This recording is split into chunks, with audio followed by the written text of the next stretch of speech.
This is kind of an ongoing joke on this boat. We always say if you're eating canned fruit cocktail, then things have gone horribly, horribly wrong.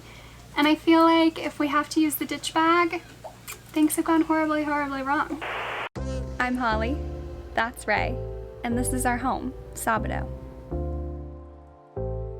Subscribe to tag along on the adventure. Hey guy, you are huge.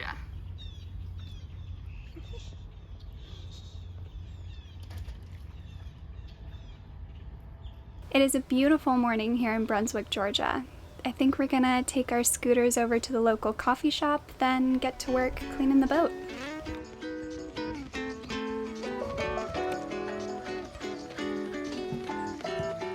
Scoot and film.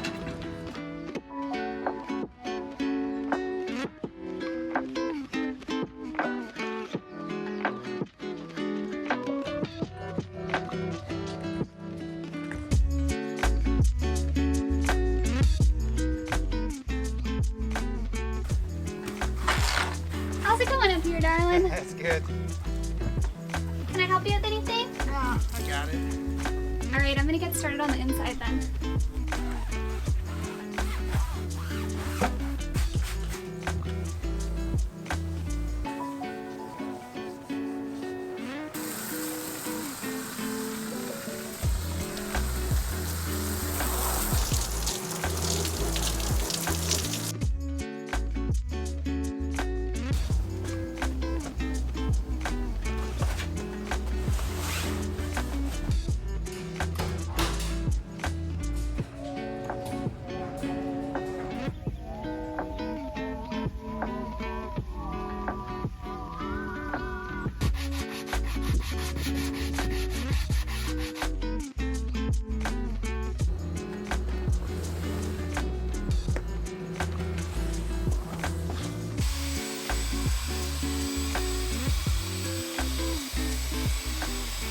So last month we were checking all of our safety equipment on board and one of our man overboard devices just didn't work, which is kind of scary if you think about it. If you're unfamiliar, a man overboard device, or an MOB, is this tiny little beacon that is attached to your life jacket. This is what ours looks like. It's the MOB1 from Ocean Signal. The idea is once your life jacket inflates, it will automatically activate this device, which will transmit a distress signal with your GPS location to every single AIS equipped vessel in the vicinity. And it will also set off a DSC alarm on Sabado, alerting anyone else on board of the situation. That being said, the company recommends that you test this once a month, but there are 3 different tests that you can run on this. You can test the battery, you can test the AIS function, and you can test the DSC function. Now, I'm going to read this directly from the little manual that it comes with so I don't mess this up. It says, routine testing of your MOB1 once a month is recommended to ensure it is in good working order if needed, but please follow the guidance notes below on the frequency that tests should be carried out. Okay? The DSC test should only be carried out a maximum of 2 times a year to minimize battery consumption. The AIS/GPS test should only be carried out a maximum of 3 times a year to minimize battery consumption. So you're supposed to test the battery every single month, but only test the actual functions 2 and 3 times a year. Are we just banking on the fact that if the battery works, both of the functions work? Seems a little odd to me, but okay. The battery on these things is supposed to last 5 years, and ours has an expiration date of November 2026. So ours died 4 years early, which just makes you think, like, when did this stop working? Was it immediately after the last test we ran? Was it before or after the last storm we sailed through? What about the last time one of us was sleeping while the other one was on watch? How many times were we thinking we were safer than we actually were? Anyway, we emailed the company about it and they never got back to us. So we did go ahead and buy a replacement because we haven't really heard much about their competitors. We know that we want one that has some sort of automatic activation feature, because if you fall overboard and hit your head and you're unconscious, you know, you want something that's going to work either way. And the only other ones that we've seen are water activated, which is a good idea in theory, but what about rain? I don't know. So if you guys have any MOBs on board that you like and brands that you trust, let us know in the comments below. Now, we do also have a PLB from the same brand, which is a great addition to an MOB, but not enough on its own, in our opinion. PLB stands for Personal Locator Beacon, and it does require manual activation, but once activated, it sends a distress signal along with your GPS location to a rescue agency, and then that rescue agency alerts any ships in your vicinity within their network of your situation. So it's just kind of a more delayed, less robust response. I know personally, if I fall in the water, I want every ship around me notified as soon as possible, including Sabado. So the PLB is good to have, but it's definitely not a replacement for an MOB for us. Anyway, I've kind of gotten off track. The whole MOB situation kind of inspired me to go through the rest of our safety equipment on board and make sure that nothing is expired, that everything works, and it's all organized and easily accessible in case we do need it. So I figured it would be a perfect time to show you guys what's in our ditch bag.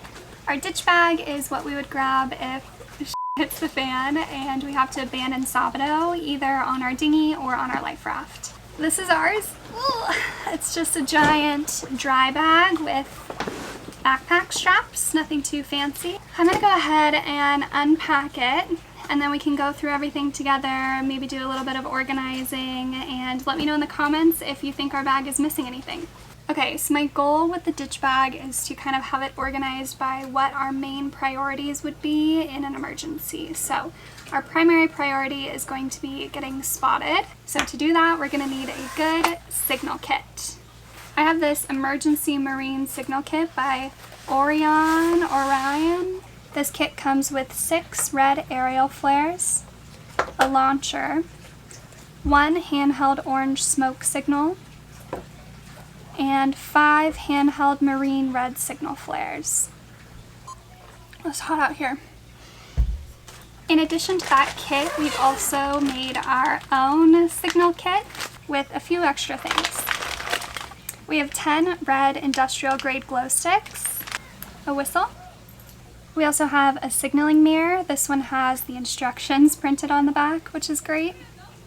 A signal horn, and 2 green fluorescent dye markers, which are both great for daytime signaling. And lastly, for our signal kit, I have 2 long sleeve neon orange UPF t-shirts, because I don't know if you've noticed, but just about everything in Ray and I's wardrobe is either black or navy blue, which is great for boat life because it doesn't show dirt or sweat as easily, but it's not ideal when you're trying to get spotted. So alright, after getting spotted, our next priority would be surviving until help can arrive. So for that, I have a first aid kit. This one is called Marine Emergency Kit, and it comes in like a nice waterproof container. And we've really got all of the essentials in here. We have an assorted medications pack that comes with some pain relievers, an antacid, antihistamine, and sinus relief medication. An outdoor pack which has bug spray, electrolyte replacement, and sunscreen. It also comes with an antiseptic pack which has antiseptic pads and packs, along with alcohol prep pads and hand sanitizer. Then we've got tons of wound care supplies. We have adhesive bandages, non-adhesive bandages, plenty of gauze and pads. We have 2 sets of gloves, as well as just some standard tools. An emergency water pack, and a cold compress. Still in the survival category, we have this little multi-purpose survival kit. This also comes in a nice waterproof sealed case. Oh no, I'm never going to be able to get everything back in here again.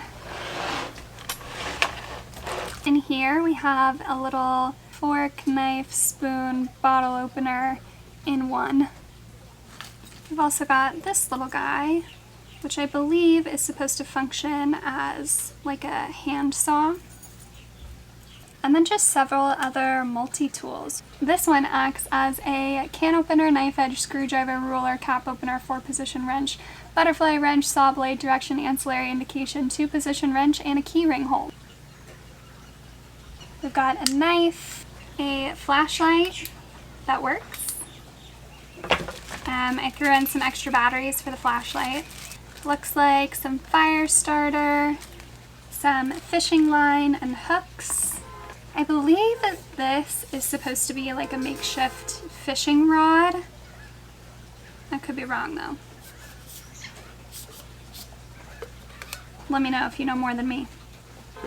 And we've got an emergency blanket and a pen, which also works. For my next trick, I will put all of this away and close it, just how it was before.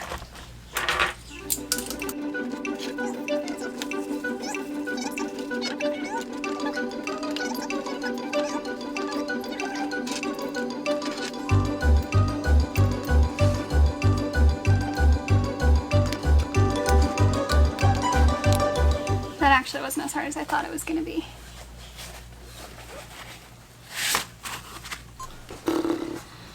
Alright, still in the survival category, I have just 2 6-pack water bottles. The 6-pack ones are just nice because they stack easier in our ditch bag. And then I also have just like a little Ziploc bag full of these liquid IV hydration multipliers.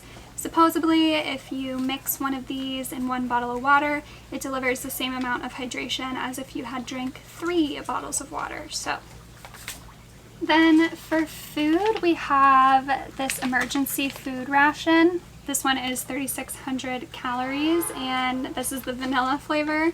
I definitely think you can just throw some granola bars in your ditch bag, but I wanted something that I didn't have to worry about expiring or crumbling into smithereens, and this one doesn't expire for like 6 years, and it's vacuum sealed and double wrapped, so you don't have to worry about it. Lastly, I have a can of fruit cocktail. This is kind of an ongoing joke on this boat. We always say if you're eating canned fruit cocktail, then things have gone horribly, horribly wrong. And I feel like if we have to use the ditch bag, things have gone horribly, horribly wrong. Alright, and our last priority is going to be comfort. So for that, I have just an extra bottle of water-resistant sunscreen, some Dramamine, one of these little tubes of Aquaphor, some emergency blankets, probably way more than we need. I think I have 5 in here, and rain ponchos.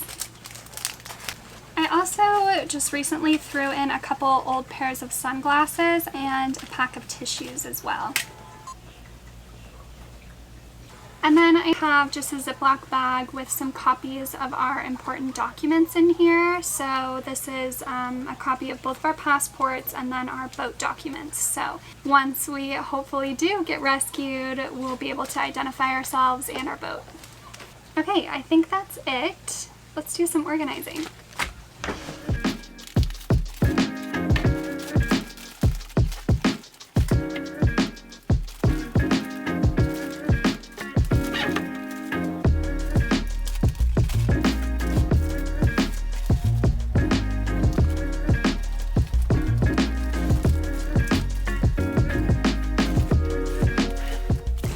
Here's what I'm working with. We've got all of our signal gear, then our survival gear, and lastly our documents and our little comfort kit. Now we just gotta see if it all fits.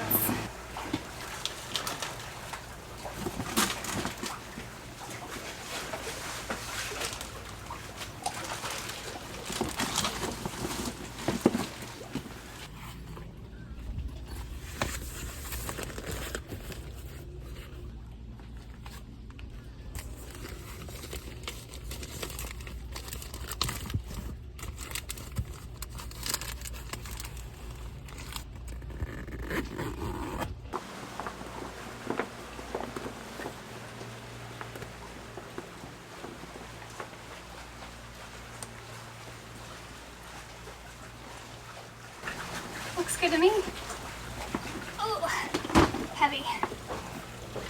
Make sure it's something I can carry if I need to.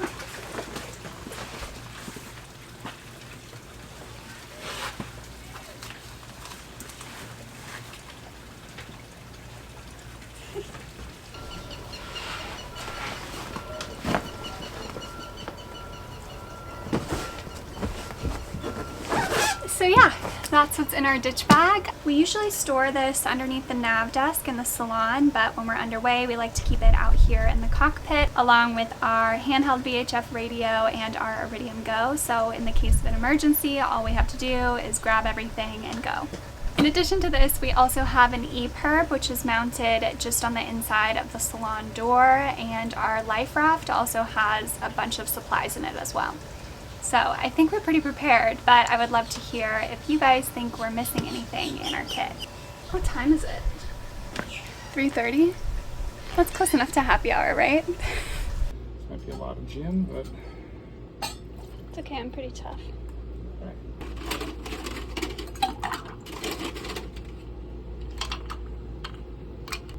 It's that much gin and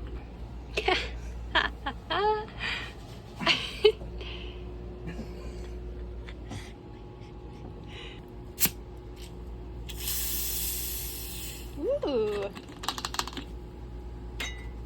Little homemade bubbly. that's it. We'll Just a splash. we'll bring the soda water with us. Dilute it as we go. Nice.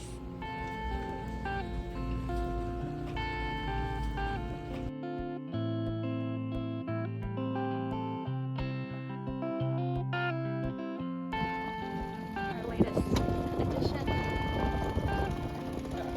What's going on?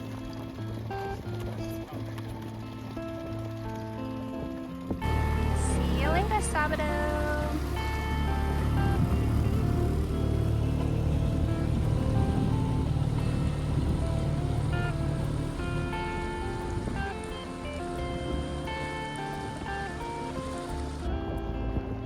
That cutie!